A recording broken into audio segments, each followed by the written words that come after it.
Editing tags in TaxDome.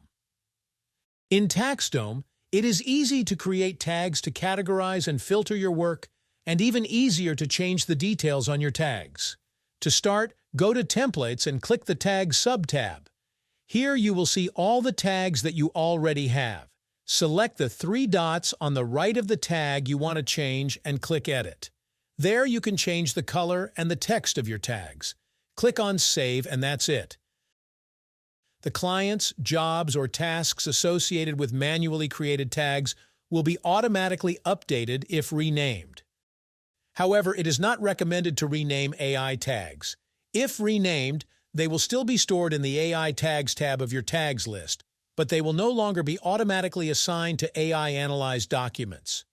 Additionally, you can view how many accounts are associated with each tag and monitor pending tasks and pipelines. If you need to delete a tag, click on the three dots on the right side, click Delete, and then Confirm.